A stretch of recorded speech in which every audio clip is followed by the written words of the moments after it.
मनोरंजक कहानियाँ। व्यक्ति की महानता उसके चरित्र और ज्ञान पर निर्भर करती है। एक बार की बात है, किसी गांव में एक पंडित रहता था। वैसे तो पंडित जी को वेदों और शास्त्रों का बहुत ज्ञान था, लेकिन वह बहुत गरीब थे।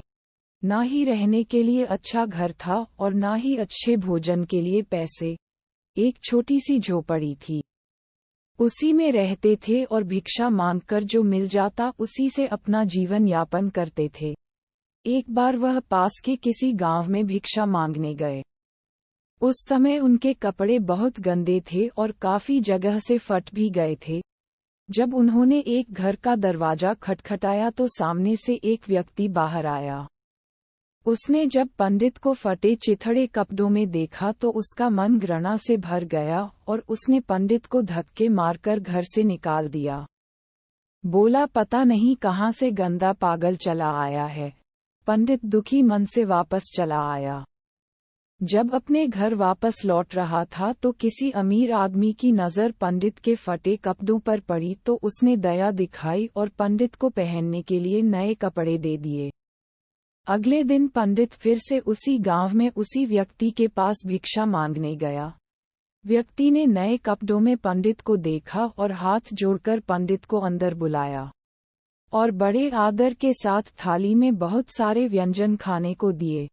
पंडित जी ने एक भी टुकड़ा अपने मुंह में नहीं डाला और सारा खाना धीरे धीरे अपने कपड़ों पर डालने लगे और बोले, ले खा और खा।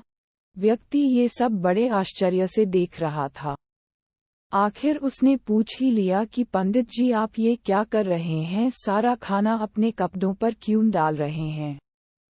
पंडित जी ने बहुत शानदार उत्तर दिया, क्योंकि तुमने ये खाना मुझे नहीं बल्कि इन कपड़ों को दिया है, इसीलिए मैं ये खाना इन कपड़ों को ही खिला रहा हूँ। कल जब मैं गंदे कपड़ों में तुम्हारे घर आया तो तुमने धक्के मारकर घर से निकाल दिया और आज तुमने मुझे साफ और नए कपड़ों में देखकर अच्छा खाना पेश किया। असल में तुमने ये खाना मुझे नहीं, इन कपड़ों को ही दिया है। वह व्यक्ति यह सुनकर बहुत दुखी हुआ। मित्रों, किसी व्यक्ति की महानता उसके चरित्र और ज्ञान पर निर्भर करती है, पहनावे पर नहीं। अच्छे कपड़े और गहने पहनने से इंसान महान नहीं बनता, उसके लिए अच्छे कर्मों की जरूरत होती है। यही इस कहानी की प्रेरणा है।